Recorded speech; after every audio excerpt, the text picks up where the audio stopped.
Universidad Católica y de la Unifrance. Y la enfermedad cardiovascular es la principal causa de muerte en las Américas, ¿ya? Esta también va con la presión arterial alta y representa más del 50%, ¿ya? Y según la Organización Panamericana de la Salud. Vamos a clasificar los medicamentos relacionados con el sistema cardiovascular con los antihipertensivos. Vamos a encontrar los cardiotónicos, los antianginosos y los antiarrítmicos. Y dentro de estos se van a ir subdividiendo, ¿ya? Vamos a comenzar con los antihipertensivos. Los antihipertensivos, vamos a decir que su importancia radica en el control de la presión arterial, ¿ya?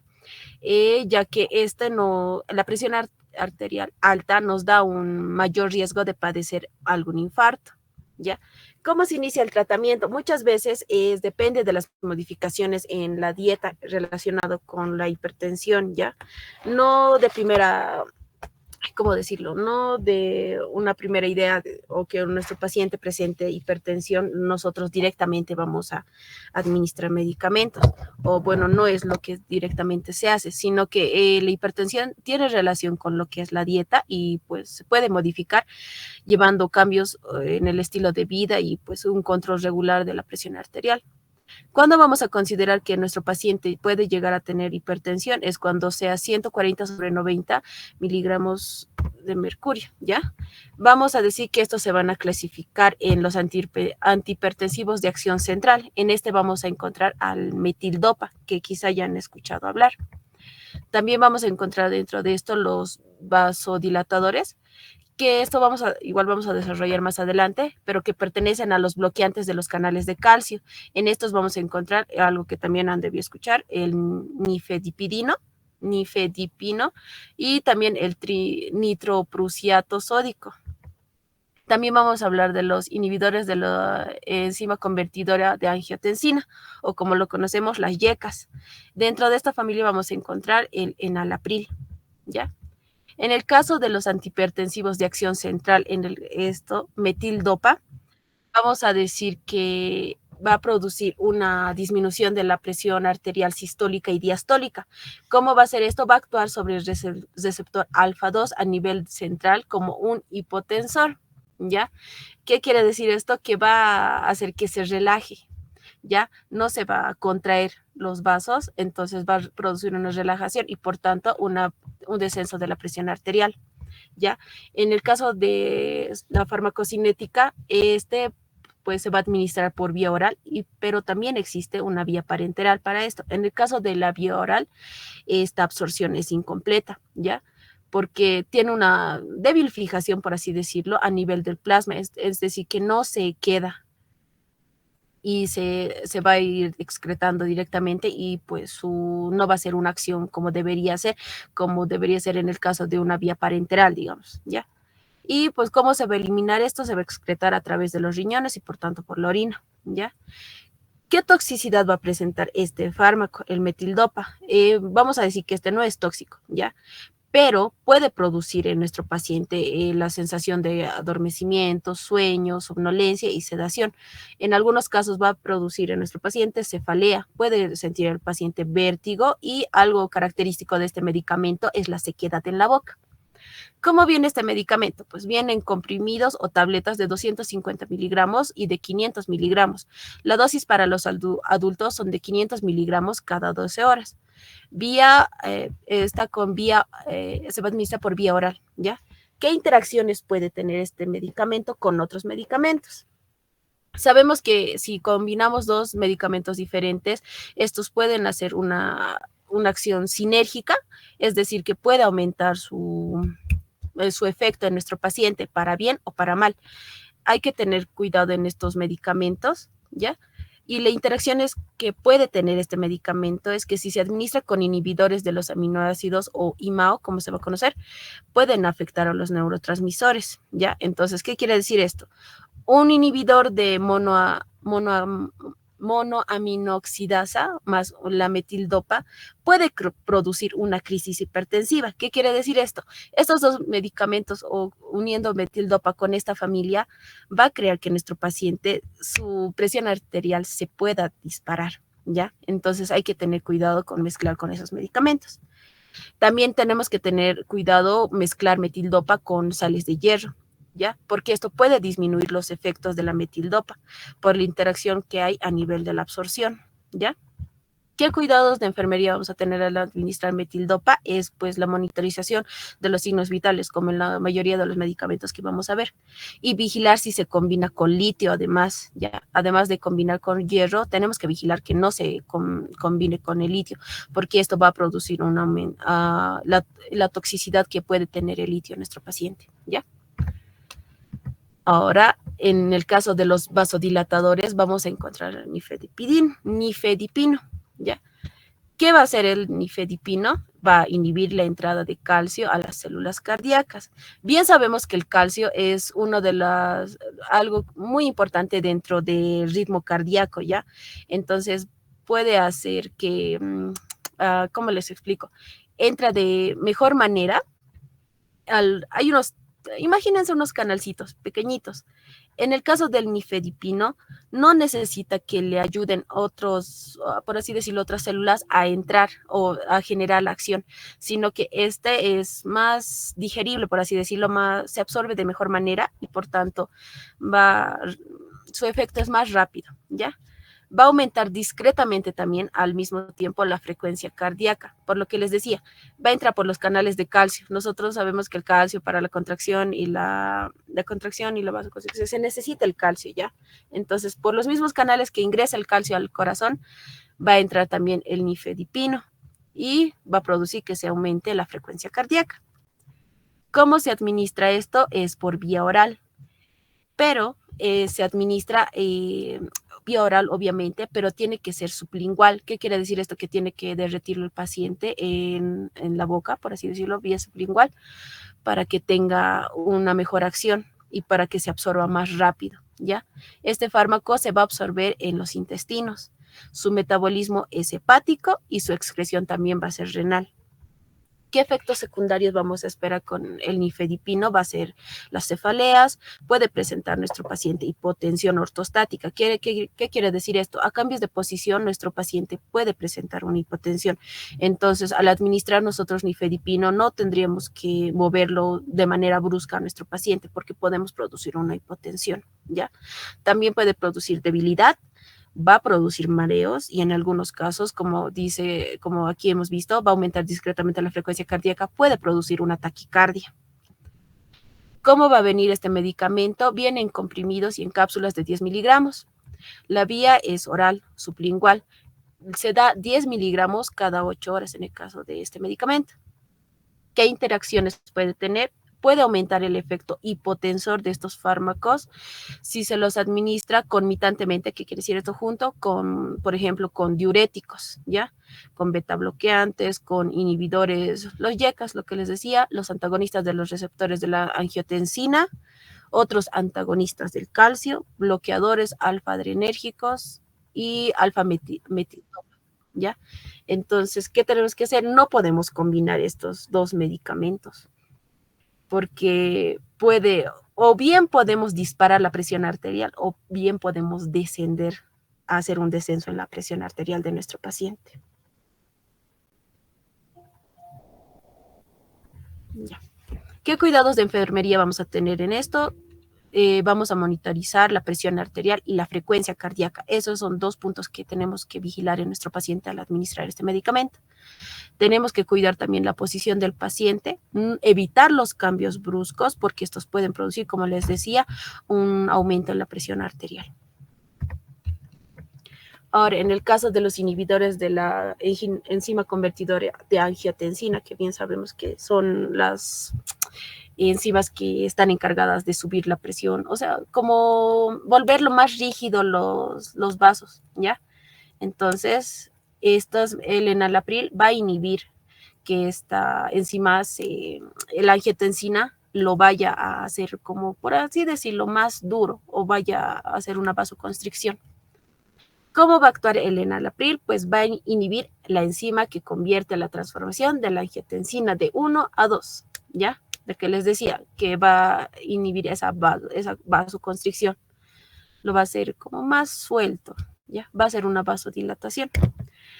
¿Cómo va a actuar este medicamento? Pues se va a administrar por vía oral. La absorción que tiene el enalapril es gastrointestinal. Se va a metabolizar, su metabolismo es hepático y la excreción tenemos por renal y biliar. ¿Qué efectos secundarios vamos a esperar en esto? Nuestro paciente puede presentar hipotensión, también puede presentar cefalea. Y algo interesante en este medicamento, a diferencia de los demás, es que puede presentar erupciones cutáneas, tipo alergias. Y también va a presentar diarrea a nuestro paciente. ¿En qué presentación viene? Vienen tabletas y comprimidos de 5 y de 10 miligramos. La vía es feroz, es decir, vía oral. Tiene una dosis inicial de 5 miligramos día. ¿Ya? Esto es con lo que vamos a iniciar, con 5 miligramos al día. Pero la dosis de mantenimiento sube de 10 a 14 miligramos días en 1 o 2 tomas. ¿Ya? ¿Qué interacciones va a tener el enalapril? Pues va a tener interacciones con los antiinflamatorios no esteroideos, con los AINES. Los AINES como el ibuprofeno, la indometacina, pueden disminuir el efecto antihipertensivo que tiene el enalapril. Si lo combinamos en el caso de suplementos de potasio, puede aumentar los niveles de potasio en la sangre junto con enalapril, especialmente en estos pacientes que tienen insuficiencia renal. Y ahora, si combinamos el enalapril con otros antihipertensivos, puede potenciar el efecto hipotensor, ¿ya? Y tampoco es bueno que nuestro paciente descienda rápido la presión. Y ese es otro problema. Es más difícil subir una presión, que es más fácil bajar la presión, pero volverla a subir y para que estén en parámetros normales es mucho más difícil, ¿ya? Si lo combinamos con litio, puede aumentar la toxicidad del litio, como en el caso del primer medicamento que veíamos, ¿ya? Y ahora, si combinamos el enalapril con anestésicos, puede potenciar también la hipotensión, ¿ya? Es por eso que tenemos que tener cuidado que nuestro paciente, digamos, antes de una anestesia, antes de ir a quirófano, o bueno, no administrar junto con enalapril la anestesia, o se administra mucho más antes. Han debido de ver en el hospital también eso, que se administra mucho más antes los hipotensores. Y si administramos enalapril con diuréticos, puede también interactuar con el enalapril, pero esto es en casos raros casos, ¿ya? ¿Y qué medicamentos van a afectar la función renal? Pues si el enalapril lo vamos a administrar junto con medicamentos que son tóxicos para el riñón, puede tener efectos sobre esa función renal, por lo que es importante tener en cuenta que no se puede mezclar y que también puede afectar a nuestro paciente más allá de querer ayudar. En la familia de los cardiotónicos, vamos a decir que estos son utilizados en la insuficiencia cardíaca. ¿Cómo vamos a decir que nuestro paciente tiene insuficiencia cardíaca? Quizá algo característico dentro de esta patología es el cansancio, la fatiga. Nuestro paciente va a presentar disnea y, por tanto, una taquicardia, porque tiene una insuficiencia renal. ¿Qué van a hacer los cardiotónicos? Van a incrementar la capacidad de las contracciones del corazón. ¿Qué quiere decir esto? Que va a bombear de mejor manera y la sangre va a fluir también, llevando así oxígeno, ¿ya? El corazón va a eyectar más sangre, mejorando así la perfusión tisular y por tanto va a tener nuestro paciente una mayor tolerancia también al ejercicio. Entonces, ¿qué quiere decir esto? Que el cansancio en nuestro paciente quizá no va a desaparecer del todo, pero la fatiga sí, ¿ya? Y como les decía que va a aumentar la capacidad de contracciones del corazón, por tanto la sangre sabemos que lleva oxígeno, va a haber una mejor perfusión, entonces por tanto la disnea va a desaparecer, ¿ya? En la clasificación de los cardiotónicos vamos a encontrar los medicamentos como la digoxina, la metildigoxina, la digitoxina y el acetildigitoxina, ¿ya? ¿Cómo van a actuar estos medicamentos? Tiene una acción inotrópica positiva. ¿Qué quiere decir esto? Que va a incrementar la fuerza de contracción del corazón. Y también tiene una acción cronotrópica negativa. ¿Qué quiere decir? Que va a hacer un descenso, una disminución en la frecuencia cardíaca. Estas drogas vamos a decir que van a aumentar la excitabilidad del músculo cardíaco, se activa intercambiando el sodio más el calcio, ¿ya?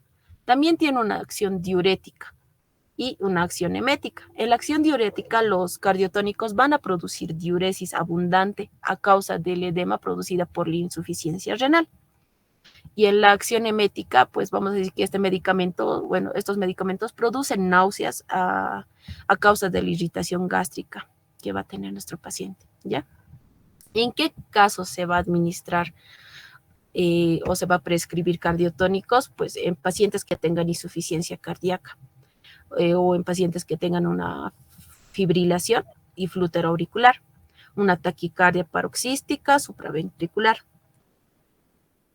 Y las contraindicaciones son en una taquicardia ventricular, en un bloqueo auriculoventricular o el síndrome de Wolff-Parkinson-White.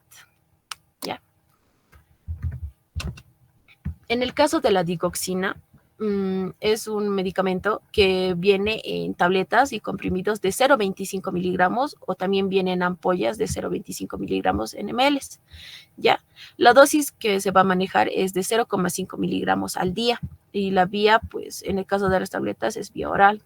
¿Ya? ¿Qué interacciones va a tener este fármaco? Las interacciones van a aumentar, lo que aumentan los niveles o el efecto de la digoxina van a ser los fármacos para el ritmo cardíaco, como vamos a encontrar la quinidina y la propafenona. Y medicamentos para la presión arterial que van a incluir el verapamilo y el diltiazem. También puede presentar o se puede interactuar con medicamentos que potencian la toxicidad con la digoxina. Es decir, que juntados la digoxina con diuréticos de sales de litio puede producir un efecto tóxico de este medicamento, ¿ya? Si mezclamos diuréticos y sales de calcio, los corticosteroides, carbamazolona, pueden producir toxicidad junto con la digoxina. Si combinamos digoxina con amiodarona, flecainidina, prazosina, quinidina y eritromicina, gentamicina, ¿ya? Va a producir en nuestro paciente un aumento en los niveles de la digoxina. ¿Qué quiere decir esto? El efecto ya no va a ser sinérgico para bien, sino va a ser un efecto en donde el nivel de la digoxina ya vaya a ser tóxico para nuestro paciente, ¿ya? Y las interacciones que pueden reducir el efecto de la digoxina, pues son los antiácidos, ¿ya? Puede disminuir su efecto, pues si lo mezclamos con rifampicina, un medicamento que se utiliza para la tuberculosis, la metoclopramida, ¿ya? Y la fenitoína. También tenemos que cuidar que no se mezcle este medicamento con el salbutamol. ¿Qué cuidados de enfermería vamos a tener al administrar la digoxina?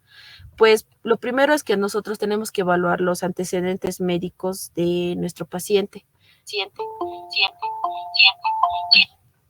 Ya. Y tenemos que realizar un control del pulso apical antes de administrar este medicamento. Tenemos que evitar administrar la digoxina intramuscular porque es un medicamento que arde al administrarlo, ¿ya? Y algo interesante de este medicamento es que no tenemos que administrar con salvado, ¿ya? Son galletas, han debido escuchar, hay galletitas con salvado, ¿ya? En ese caso, digamos, por ejemplo, aquí algo que hemos visto, esas galletitas van a disminuir la biodisponibilidad del tracto digestivo y por tanto la digoxina no va a ser absorbida de manera correcta, ¿ya? Se debe administrar 1 hora o 2 horas antes de que nuestro paciente coma, ¿ya? En el caso de los antianginosos, ¿qué quiere decir esto? Estos medicamentos están prescritos para tratar la angina de pecho. ¿En qué situaciones es útil? Pues cuando nuestro paciente va a tener la falta de riego sanguíneo de miocardio, que se origina a través de una carencia del oxígeno, ¿ya? ¿Y esto qué va a producir? Una angina de pecho. Por eso es antianginosos, ¿ya? ¿Pero qué es la angina de pecho? Es también conocida como angor pectoris, que es un dolor que generalmente es de carácter opresivo. Nuestro paciente nos va a decir que siente como que le estuviesen oprimiendo, siente pesadez al respirar, se siente cansado, ¿ya? Y le duele. Es un dolor que se irradia. Va a estar localizado en el área retroesternal y va a estar ocasionado por insuficiente aporte de oxígeno, en la sangre y pues a las células del músculo del corazón. Esto se va a causar. Entonces, ¿qué quiere decir? La angina de pecho está causada por una falta de, carencia del oxígeno a nuestro corazón o a los músculos del corazón y por tanto va a afectar a la contractibilidad cardíaca, ¿ya? En estos antianginosos, en estos medicamentos antianginosos, vamos a encontrar a los nitritos, ¿ya? ¿Qué nitritos conocemos? Pues hay el nitrito de amilo, el nitrito de sodio, nitroglicerina o trinitrina, que es lo que generalmente aquí se utiliza. Y también el dinitrato de isosorbida. Dentro de estos nitritos también, al mismo tiempo se habla de los bloqueadores de los canales de calcio, lo que hablábamos los hipotensores en un principio. El nifedipino, el verapamilo, el dilitiazem, ¿ya?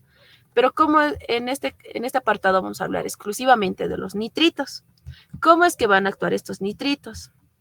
Van a provocar una vasodilatación por la disminución del ingreso de calcio a la célula endotelial, es decir, a las arterias y a las venas.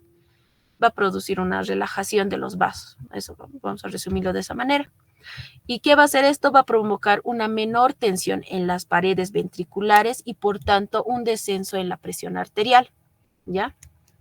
Entonces, como resumen, los nitritos relajan los vasos y por tanto ya no hay una tensión en la pared ventricular y por tanto también va a hacer un descenso de la presión arterial. Los nitritos, como les había dicho, van a hacer una disminución de la presión arterial por la vasodilatación que va a existir, ¿ya? Y los nitritos no aumentan el trabajo cardíaco de nuestro corazón, del corazón, obviamente, ¿no? Y no va a incrementar el consumo del oxígeno. Por otra parte, va a mejorar la circulación dentro del miocardio, ¿ya? Y al disminuir también la presión arterial, esto lo va a hacer al nivel de las meninges y nivel de los pulmones, por tanto va a haber una mejor oxigenación inclusive. Los nitritos van a actuar en las arterias coronarias, ¿ya? ¿Y qué va a hacer en las arterias coronarias? Pues va a hacer incrementar el flujo sanguíneo, va a actuar en las afecciones como en la angina de pecho y en los ataques anginosos, ¿ya? Y se utiliza generalmente en la angina inestable y en la angina variante. Entonces, los nitritos van a hacer que desaparezca la anoxia. ¿Qué quiere decir esto? Que es esa presión que es causante del dolor o esa sensación de opresión que causa el dolor. Tenemos que evitar utilizar este medicamento en pacientes que tienen glaucoma o que tienen anemias graves. ¿Ya? ¿Qué acción van a tener los nitritos dentro de las arterias coronarias? Pues los nitritos como la trinitrina, que se administra de manera sublingual, va a provocar una potente acción, ¿ya? Con el incremento del flujo sanguíneo y un poco, va a hacer que el corazón trabaje menos y va a disminuir también el consumo de oxígeno. La farmacocinética, vamos a decir que la trinitrina o el dinitrato que se administra vía sublingual. Esta es la manera en la que se administra, perdón. Se administra de vía sublingual. El nitrito de amilo y de sodio puede ser administrado endovenosa o intramuscular. Y pues su metabolismo va a ser hepático y su excreción también va a ser renal. En este apartado está la forma medicamentosa, qué dosis se da y cómo se administra. En el caso del dinitrato de isosorbida, son comprimidos que son de 5 miligramos a 20 miligramos. En el caso de los adultos, nosotros vamos a administrar de 2.5 a 5 miligramos cada 3 horas, ¿ya? Esta es administración por vía sublingual. En el caso de la nitroglicerina, son comprimidos también de manera sublingual que se administran, o también puede ser administrados de vía oral, es de 0.3 miligramos que se administra, puede administrarse 2.5 cada 12 horas, ¿ya? Y también es vía oral su administración. En el caso del verapamilo, son comprimidos de 40 a 80 miligramos, también vienen ampollas que son de 2.5 miligramos en ml, y la dosis de comprimidos son de 80 a 120 miligramos cada 12 horas. La vía de administración puede ser vía oral o puede ser vía endovenosa. En el caso del nifedipino, como decíamos antes, vienen comprimidos de 10 miligramos y se administra esos 10 miligramos, pero cada 8 horas y también es por vía oral. ¿Qué interacciones medicamentosas pueden tener los nitritos? Si administramos el nitrito con el Viagra, en realidad conocido como Viagra, pero es el sildenafilo, o con otros medicamentos, no se deben tomar estos medicamentos juntos para la disfunción eréctil, ¿ya? En el caso del Viagra, dentro de 24 horas de haber tomado los nitratos. La combinación de estos dos puede disminuir la presión arterial y causar mareos, puede estar nuestro paciente aturdido o incluso puede llegar a desmayarse. En algunos casos, los pacientes se mueren a causa de mezclar el medicamento. Es decir, si va a tomar nuestro paciente medicamentos antianginosos, en el caso de los nitritos, si toma Viagra, por así ese medicamento, puede hacer un descenso en la presión arterial y por tanto nuestro paciente en algunos casos extremos puede llegar a morir, ¿ya? Entonces, después de administrar nitritos, por lo menos debería de pasar unas 24 horas para que se excreten los nitritos y pues pueda tomar, en el caso de Viagra, por así decirlo, en caso de ser necesario. No se debe mezclar este medicamento para tratar la presión arterial alta y ciertos medicamentos para el corazón, porque también pueden interactuar con los nitratos y también puede producir una disminución en la presión arterial. En el caso de los medicamentos que tenemos de venta libre, por así decirlo, para la tos, para el resfriado y la gripe, y también los suplementos herbales de plantas y hierbas, pueden afectar al efecto que puede presentar los nitratos. En realidad, en vez de hacer potenciar los efectos, si lo mezclamos con hierbas, puede producir que no pueda tratar la angina de pecho y por tanto no pueda presentar una acción en nuestro paciente. ¿Qué cuidados de enfermería nosotros vamos a tener al administrar? Pues los preparados sublinguales bajo la lengua tenemos que disuadir a nuestro paciente a que, aunque el sabor sea molesto o sea desagradable, tiene que soportarlo nuestro paciente para que sea absorbido de una manera más rápida, ¿ya? Entonces tenemos que disuadir a nuestro paciente que no lo trague el medicamento. Y pues tenemos que crear un periodo libre de nitratos. ¿Qué quiere decir esto? Vamos a hacer que tome exclusivamente en una hora determinada estos medicamentos para poder minimizar la tolerancia y para que se reinicien, por así decirlo. Va a tomar el medicamento, tiene que haber un espacio de tiempo en el que, como la luz, por así decirlo,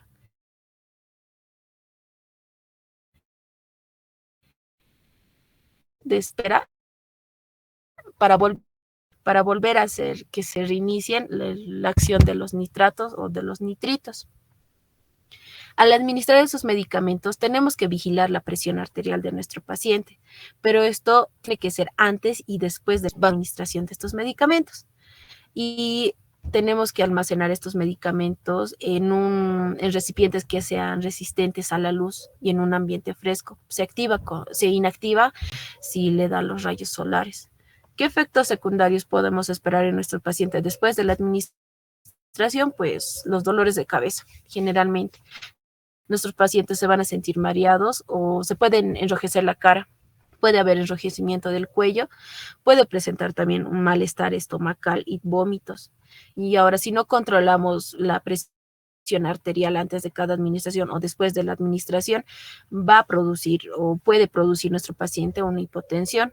Y los ritmos cardíacos en algunos casos se pueden volver irregulares y producir una arritmia. Ahora vamos a hablar de los antiarrítmicos. La etiología de las arritmias pueden deberse a cambios que afecten el potencial de la membrana, ¿ya? A alguna de las propiedades de la célula muscular del miocardio. Puede también producirse según cambios anatómicos o funcionales. que provocan la alteración en los caminos de la conducción nerviosa, ¿ya? Generalmente las arritmias se van a producir porque no hay por los cambios que hay en la membrana, esto de la contracción, ¿ya? ¿Qué fármacos vamos a utilizar en las arritmias?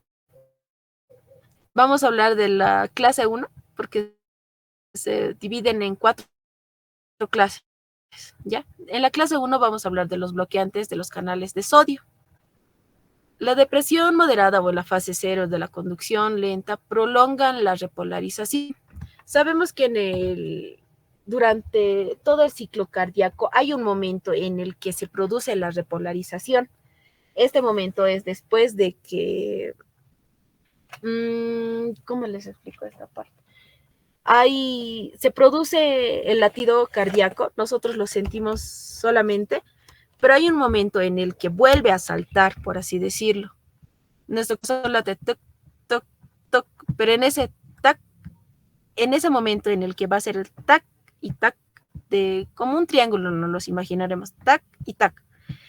En este momento en el que tac, tac ha llegado en el segundo, en ese momento hay un espacio de repolarización. ¿Qué quiere decir esto? Que se va a volver a llenar, por así decirlo, los vasos para volver a hacer fuerza y volver a iniciar de nuevo un latido. Eso quiere decir la repolarización. Se va a utilizar también en la depresión mínima, en la fase 0, en la conducción. Acorta la repolarización. Ese momento en el que les decía que se va a volver a llenar, por así decirlo, los vasos, lo va a minimizar. En vez de un tac, tac, va a ser un tac, tac, tac. Más rápido va a empezar a enviar, ¿ya? En este caso vamos a hablar del medicamento, la lidocaína, que generalmente lo conocemos para anestesia, ¿ya? Y también en la depresión pronunciada de fase 0 y la conducción lenta. Va a haber un poco efecto sobre la repolarización en el caso de la propafenona. Ya. Esto lo que les decía de la repolarización, también es un periodo refractario. ¿Qué quiere decir esto? Que lo que les decía es donde se vuelve a llenar los vasos y vuelve a producir un nuevo latido, por así decirlo. Dentro de esta repolarización hay dos momentos. Puede haber una repolarización eficaz, que la célula no va a responder a ningún otro estímulo más. Entonces, no va a responder, es como que se está llenando y luego va a volver a iniciar, ¿ya? Y también se puede hablar de un periodo relativo dentro de esta repolarización, ¿ya? Y es cuando se dispara, ¡paf!, directamente y no hay o sea, responde de manera directa a ese estímulo eléctrico que va a haber que hay en el corazón, ¿ya?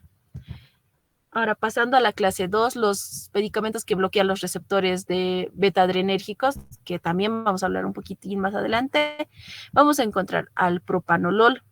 En la clase los medicamentos que prolongan la duración del potencial de acción.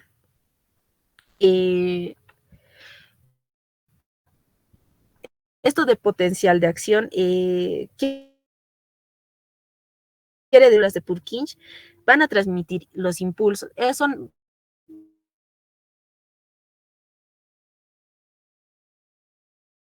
Son los responsables de que se hagan los latidos en nuestro corazón, ¿ya?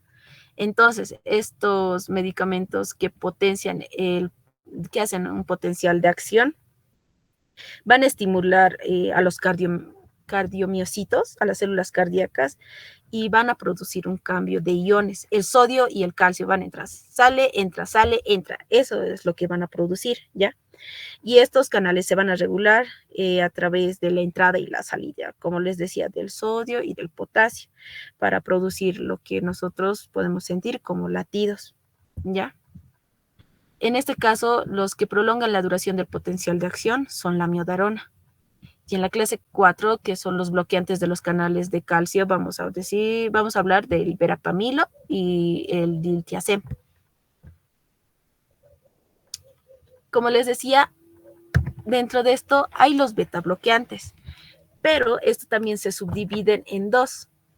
Los selectivos, los no selectivos y los bloqueadores B1 selectivos o cardioselectivos. En los en los beta bloqueantes, en los no selectivos, vamos a tener el propanolol y el labetalol. Y en los bloqueadores B1, que son los selectivos o cardioselectivos, vamos a hablar del esmolol. ¿Cómo actúan estos medicamentos? El mecanismo de acción van a producir una disminución del gasto cardíaco. ¿Qué es el gasto cardíaco? Pues vamos a decir que es el volumen de sangre que bombea el corazón hacia la aorta a cada minuto. Eso simplemente es el gasto cardíaco, ¿ya? Que generalmente son de 5 a 6 litros lo que bombea. Entonces también va a hacer que mejore el flujo sanguíneo y va a ser una disminución en el consumo de oxígeno y del trabajo cardíaco. Estos medicamentos se van a indicar para prevenir o tratar o mejorar los síntomas de las arritmias y también para relajar los vasos sanguíneos y por reducir la presión arterial. En el caso indicado también para el sistema respiratorio, se indica también estos medicamentos en el caso de broncoespasmos o pues en un caso en el que se reagudice el asma bronquial. También se utiliza estos, no solamente son pues utilizados en el sistema cardiovascular.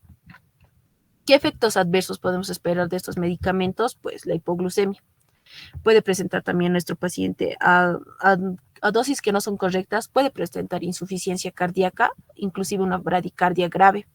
Y por tanto, como decíamos, que relajan los vasos sanguíneos y reduce la presión arterial, puede causar una hipotensión arterial. En los medicamentos betabloqueantes no selectivos, en el caso del propanolol, vamos a decir que su mecanismo de acción es antagonista del beta 1. ¿Ya? Este beta 1 está encargado, hace que hace que suba la presión, la frecuencia cardíaca, ¿ya? El beta 1. Y en el caso de los beta 2, actúa a nivel de las arterias y de las arteriolas, también haciendo que suba la frecuencia cardíaca, ¿ya? ¿Y cómo va a actuar el propanolol? Va a ser de acción corta, va a actuar en 6 horas. Entonces, ¿qué vamos a decir? El propanolol inhibe al beta 1, que hace que suba la frecuencia cardíaca y que suba también al nivel de las arterias y de las arteriolas. Solamente eso. En el caso del labetalol, el mecanismo de acción es el mismo, ¿ya? Va a ser un antagonista del beta 1, el beta 2 y el alfa 1. En el caso, esta diferencia, en el caso del alfa 1, este alfa 1 está encargado de la contracción del músculo liso, ya del miocardio. Entonces, el labetalol va a producir que no exista esta contracción del músculo liso, sino que exista una relajación. La presentación del propanolol viene en comprimidos recubiertos de 10 miligramos y de 40 miligramos. Su administración es vía oral. En el caso del labetalol, vienen ampollas de 100 miligramos. En otros también viene 5 miligramos, en ml, en algunos casos 20 ml. Y esta es para inyección. La dosis que se indica es de 20 miligramos, es decir, 4 ml, y puede existir dosis adicionales que pueden ser o llegar hasta 40 miligramos, es decir, 8 ml, ¿ya?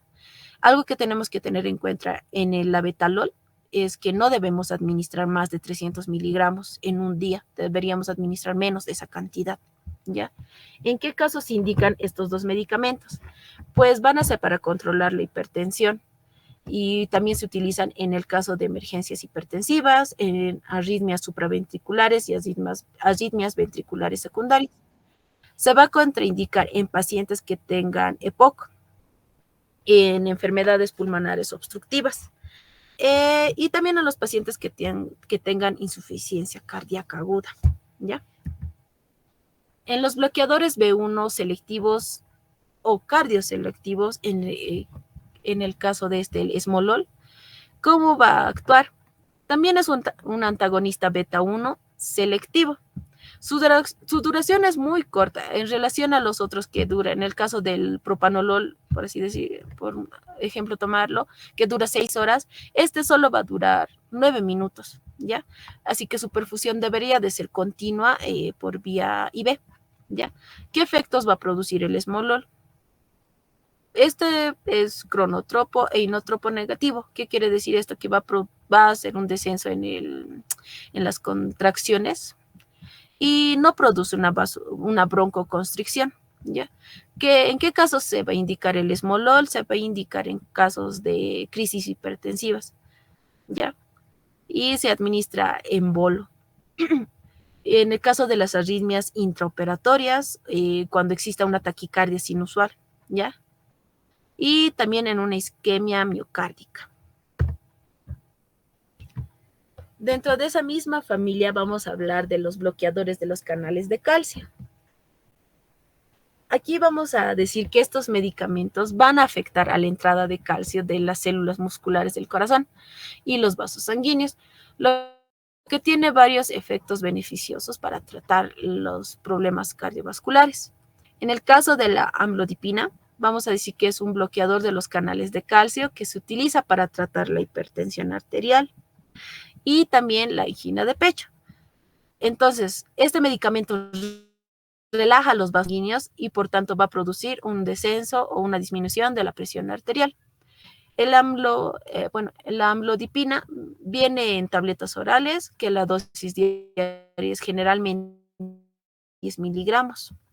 Pero ¿qué cuidados de enfermería vamos a tener al administrar este medicamento? Tiene que haber una monitorización de la presión arterial.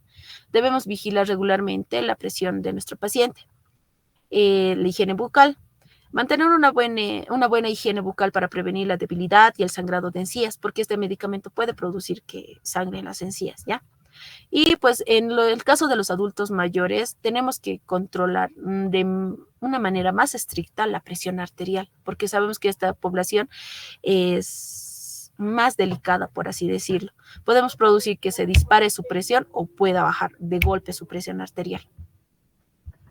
En el caso del diltiazem, se va a utilizar para tratar la hipertensión, la angina y en ciertos trastornos del ritmo cardíaco. También nos va a ayudar a relajar los vasos sanguíneos. ¿En qué presentación viene? Va a venir en tabletas orales o en cápsulas. La dosis diaria que se va a administrar va a variar según la fórmula, pero generalmente lo que se utiliza es de 120 a 360 miligramos vía oral. ¿Qué interacciones puede tener este medicamento? Pues se contraindica administrarlo IV, ¿ya? Con otros medicamentos como por ejemplo el dantroleno y la ivabradina. Puede potenciar el efecto hipotensor con los antagonistas alfa y pues con los nitratos, ¿ya? Puede causar trastornos en el ritmo cardíaco o alteraciones en la conducción y por tanto una insuficiencia cardíaca si lo mezclamos con beta bloqueantes, ¿ya? Puede producir también una concentración plasmática aumentada si lo mezclamos con inhibidores de la proteasa, con antifúngicos o macrólidos. Como los macrólidos, vamos a hablar de la eritromicina. Entonces, no deberíamos de mezclar este medicamento con eritromicina, claritromicina o pues verapamilo, ¿ya? También vamos a tener en estos medicamentos la felodipina, que es otro bloqueador de los canales de calcio que se utiliza para tratar la hipertensión arterial. Y al igual que otros medicamentos de esta clase, va a ayudar a reducir la presión arterial y relajar los vasos sanguíneos. Viene en tabletas orales y es de una liberación prolongada. La dosis diaria de esto es generalmente de 2.5 a 10 miligramos por vía oral. Las interacciones que puede tener este medicamento, la producción de un efecto hipotensor aumentado por los antihipertensivos y antidepresivos tricíclicos. Es decir, que la felodipina no deberíamos de administrar con otros antihipertensivos y además de esto no deberíamos de mezclar o administra juntamente con antidepresivos. En el caso de los niveles plasmáticos aumentados, puede producir sus niveles de la felodipina aumentar si lo combinamos con simeditina o con la eritromicina, ¿ya? Tampoco deberíamos de mezclarlo con ketoconazol o otros inhibidores de la proteasa, ¿ya? Que se utilizan en el caso del VIH. Y pues también en este medicamento no deberíamos de administrarlo junto con zumo de pomelo, porque puede potenciar o puede crear que se aumente a niveles plasmáticos, ¿ya? El zumo de pomelo tiene flavonoides y pues aumenta sus niveles dentro del plasma. ¿Qué cuidados de enfermería vamos a tener en esto? Pues tenemos que vigilar la diuresis de nuestro paciente. Tenemos que controlar la producción de orina de nuestro paciente. Tiene que haber una monitorización constante de la presión arterial, especialmente en los pacientes que tengan enfermedades cerebrovasculares. Y también tenemos que evitar las dosis superiores a 10 miligramos diarios, ¿ya? Porque esto va a aumentar el riesgo de que nuestro paciente tenga o pueda presentar edemas a nivel periférico. Hay medicamentos que vamos a llamar los inotrópicos y los vasopresores. Estos dos medicamentos van a aumentar el inotropismo cardíaco, que quiere decir que van a actuar de forma directa sobre el miocardio, ¿ya? Dentro de esto tenemos fármacos vasoconstrictores. En este caso hay los agonistas alfa-puros, que vamos a decir qué medicamentos generalmente son de esta familia, la metoxamina y la fenilefrina. En el caso de la fenilefrina, el mecanismo de acción que va a presentar es que es un agonista del alfa-1. Entonces va a producir su acción a nivel de la contracción del músculo cardíaco, ¿ya? A nivel vascular y del miocardio. Va a producir una vasoconstricción arteriolar y un menor efecto sobre la contractibilidad cardíaca. No va a aumentar la frecuencia cardíaca este medicamento. ¿Cómo va a venir? Pues viene en ampolla de 10 miligramos y que se diluye en 100 ml. La vía de administración es intravenosa. La dosis que se da en el caso de bolo es de 0.2 miligramos y pues se administra, se repite cada de 10 a 15 minutos se repite, y en bolo se puede administrar un máximo de 0.5 miligramos. A dosis continua podemos administrar de 0.25 microgramos sobre kilo al minuto, ¿ya? ¿En qué casos está indicado la fenilefrina? Pues para mantenimiento de la presión arterial, ¿ya? Y también podemos utilizarlo en el caso de las hipotensiones por taquicardia. En el caso de, se puede administrar en un momento perioperatorio. ¿En qué caso se va a contraindicar este medicamento? Arteriosclerosis. Generalmente en pacientes que tengan o presenten arteriosclerosis no se va a administrar este medicamento. También en pacientes que tengan hipertensión o en el caso de pacientes que presenten hipertiroidismo. ¿Qué interacciones va a tener este medicamento? Pues actúa con la atropina. Si mezclamos fenilefrina más la atropina, que es la bicardia, vamos a producir una mayor acción de este medicamento. Por tanto, ¿qué cuidados de enfermería nosotros vamos a tener en este medicamento? Pues es un medicamento doloroso, ¿ya? Es doloroso, es como la sensación de ardor, ¿ya? Y tenemos que cuidar el sitio de punción para evitar también una extravasación. ¿Qué puede producir la efrina si la vía se produce una extravasación? Va a producir una necrosis tisular. Todo ese sector alrededor del sitio de punción se va a necrosar. También tenemos que controlar la frecuencia cardíaca y el control rutinario de la presión arterial en los pacientes que van a recibir este medicamento. Dentro de estos fármacos vasoconstrictores, vamos a hablar algo de lo que nosotros siempre hemos escuchado hablar, que es la adrenalina, que en este caso vamos a resaltar que la adrenalina es un inotrópico, ¿ya? ¿Cómo actúa la adrenalina? es un agonista del alfa-1. ¿Qué quiere decir esto? Va a coadyuvar para que exista contracciones en el músculo liso, ¿ya? También es un agonista del beta-1 y el beta-2. ¿Qué va a hacer? Va a aumentar la frecuencia cardíaca y también va a producir un aumento en la frecuencia, o bueno, en el flujo sanguíneo en las arterias y en las arteriolas. Y por tanto va a aumentar la frecuencia cardíaca y también produce una vasoconstricción para mejorar el llenado de, pues en este caso, del corazón. La forma medicamentosa de la adrenalina viene en ampolla. Es de 1 miligramo en 1 ml. Se administra vía endovenosa y la dosis que se va a administrar se diluye. Esto es interesante resaltar. Tenemos que diluir la adrenalina en solución fisiológica o solución glucosada al 5%, ¿ya? Las indicaciones para administrar adrenalina es en el caso de una parada cardíaca, un shock anafiláctico o también un shock cardiogénico o también en una hemorragia capilar. Se va a contraindicar la adrenalina en pacientes que presenten insuficiencia vascular cerebral, en pacientes que tengan insuficiencia cardíaca en las arterias coronarias, ¿ya? En pacientes que tengan glaucoma y pacientes que tengan hipertiroidismo. Los efectos adversos que vamos a esperar tras administrar adrenalina son una hipertensión arterial, puede producir una angina de pecho, ¿ya? Porque recordemos que va a producir una contracción del músculo liso, ¿ya? Por tanto, puede hacer que se produzca una angina de pecho. Puede producir también un edema pulmonar a muy largo plazo y también una hiperglucemia. Entonces, ¿qué cuidados tenemos que tener nosotros al administrar la adrenalina? Pues no tenemos que mezclar con soluciones alcalinas, ¿ya? Tenemos que monitorizar frecuentemente la presión arterial de nuestro paciente, la frecuencia cardíaca y también la frecuencia respiratoria. En estos pacientes puede presentarse un dolor precordial, puede también producirse arritmias y también debe ser administrado en venas de un buen calibre, ¿ya? Tiene que haber un monitoreo continuo al administrar la adrenalina.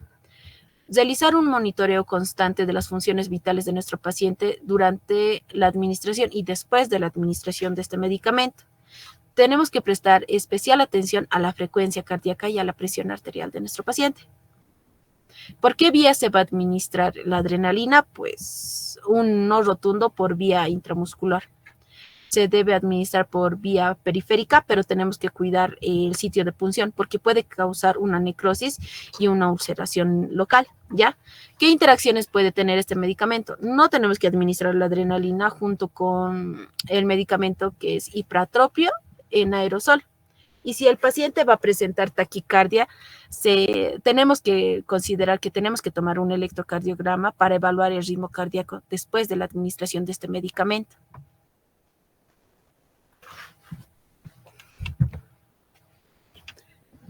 Seguimos en los fármacos vasoconstrictores. En este caso vamos a hablar dentro de la familia de los agonistas alfa-mixtos, algo que también hemos escuchado hablar, la noradrenalina, que es un vasopresor. ¿Cómo va a actuar esto? Pues también es un agonista del alfa-1 y el alfa-2. Es un agonista del beta-1 que va a mejorar la contractibilidad cardíaca, ¿ya?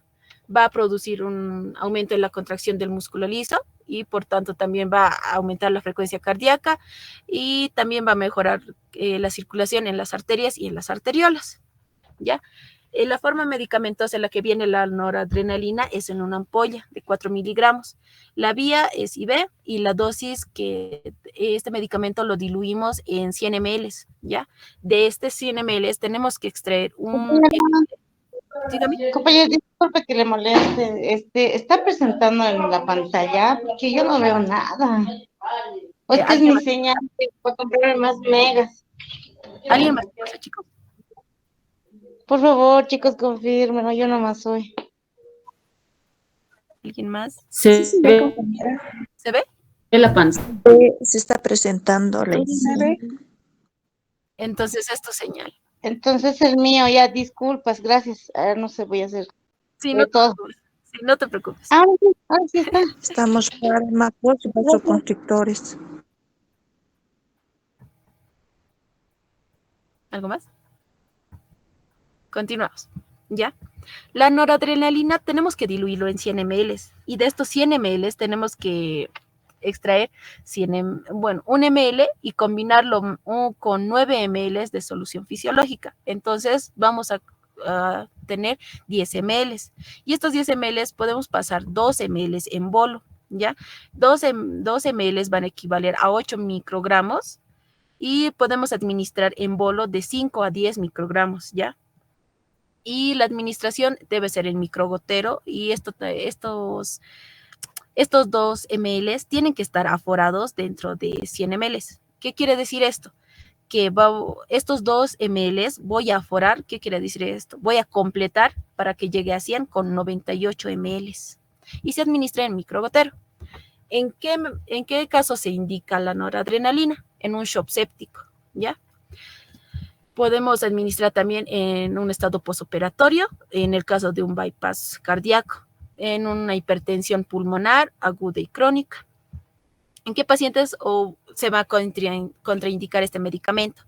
En pacientes que tengan hipertensión, ¿ya? O que estén hipotensos. Y tampoco se administra noradrenalina en mujeres embarazadas. Los efectos adversos de la noradrenalina son la hipoperfusión distal, puede producir una cianosis y una disminución del flujo sanguíneo. ¿Qué cuidados de enfermería vamos a tener al administrar este medicamento? Pues tenemos que administrar, en el caso de un catéter venoso central, debemos administrarlo en un lumen proximal, ¿ya? Se debe monitorizar de manera constante la presión arterial de nuestro paciente y la administración de este medicamento es a dosis respuesta. Si hay un descenso en la acción de la noradrenalina, o vamos a aumentar o vamos a disminuir para llevar a o sea, en este punto tenemos que ver la presión de nuestro paciente. Si aumentamos menos y la presión arterial está normal, pero está respondiendo bien, se administra esa cantidad. Pero en el caso de aumentar y la presión arterial de nuestro paciente aumenta, entonces deberíamos de reducir la cantidad de administración de este medicamento, ¿ya? Y algo importante es que debemos vigilar de manera constante la frecuencia cardíaca.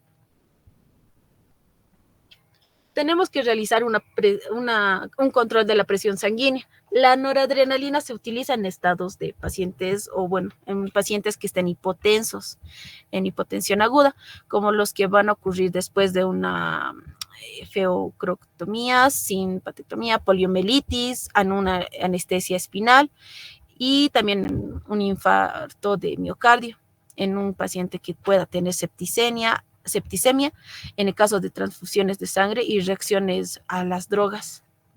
¿Qué observaciones importantes vamos a hacer durante esta administración? Durante la administración se debe monitorizar la presión sanguínea cada 2 minutos hasta alcanzar un nivel deseado. La acción de la noradrenalina es rápida y dura de 1 a 2 minutos después de descontinuar la infusión. Tenemos que evitar su uso durante la anestesia.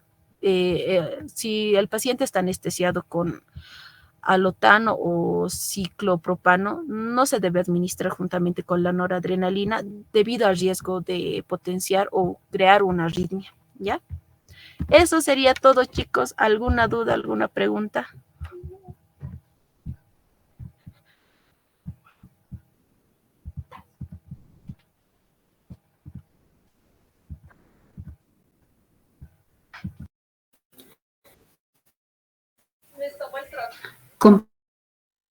Compañera, las diapositivas.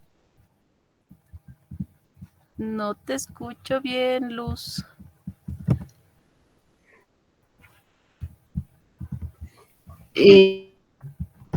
Las diapositivas. Tu señal está mal, pero sí, les voy a pasar las diapositivas, chicos. Como en cada clase les voy a pasar. De eso no se preocupen. ¿Hay alguna duda más? ¿Algo?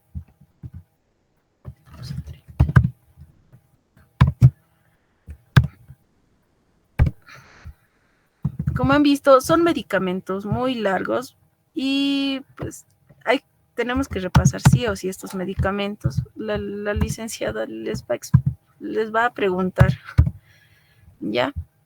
Entonces, les voy a pasar las diapositivas y hay compañeros que me han estado preguntando sobre los medicamentos, sus presentaciones y cuánto es la dosis que se administra. En el librito de farmacología que les había prestado para que se hagan fotocopiar, ahí está, les comento que sus presentaciones, las dosis pediátricas y adultas y en qué casos está.